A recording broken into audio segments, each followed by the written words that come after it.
And this concept of profits and purpose is very important to us when we think about how to combine business interests with other interests in the state.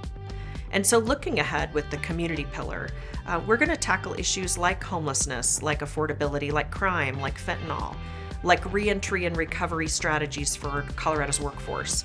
And together, our convening and collaborating on these policy issues, we're hoping to make a real difference in leading with purpose. Top issues in the state today really are ones that directly impact the individual and the family. It's crime, housing affordability, inflation, homelessness.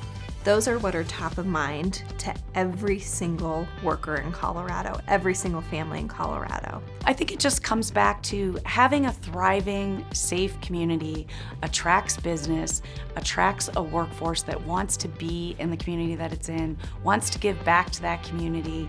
And just, it's that saying of the rising tide lifts all ships. So these things are all interconnected. We start to lose businesses in key areas of our downtown.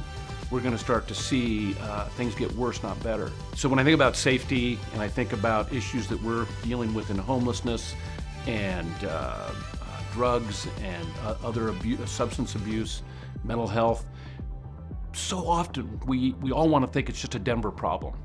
And there could be nothing further from the truth than that. I will say, as a citizen of the Denver metropolitan area, we know that safety and public safety in particular is something that we're all concerned about. Our coworkers are concerned about it, particularly as we've brought more folks back to work. And so I think it's something that we want to make sure that as a business, our employees feel safe coming back to the office. And so it's a critical issue.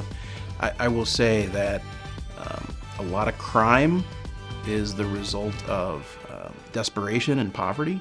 And one of the ways to alleviate that is to make sure that there are good paying jobs available to our fellow citizens. And so that's another way in which I think employers and business are a force for good, is by providing good paying jobs that pull people out of poverty. I think some of the things that we need to do is make sure that we understand that law enforcement is a partner and that we all want to feel safe no matter what part of the state or what part of the city that you live in.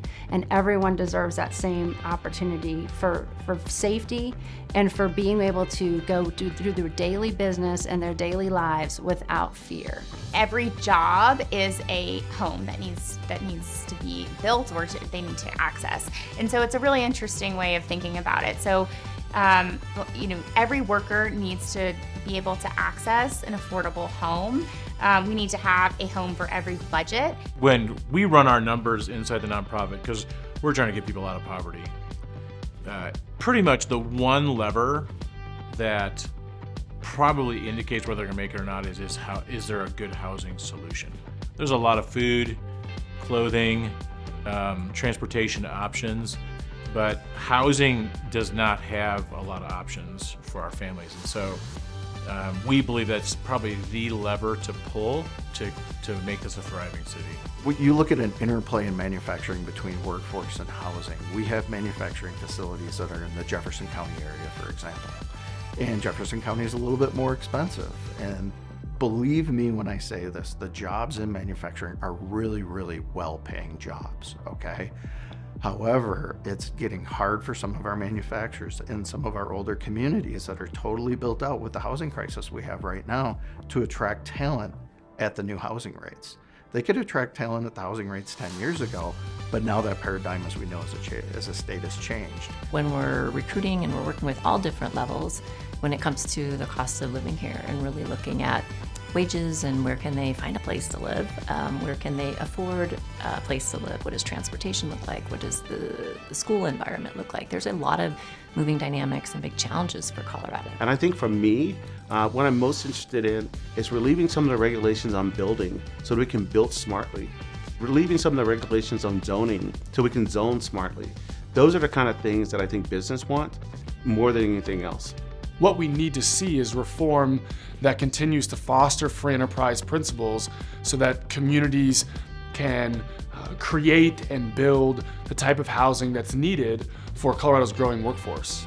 We're excited that we've pulled together such tremendous partners from academia, business, community, and government as part of Colorado Business Roundtable, and we invite you to join us.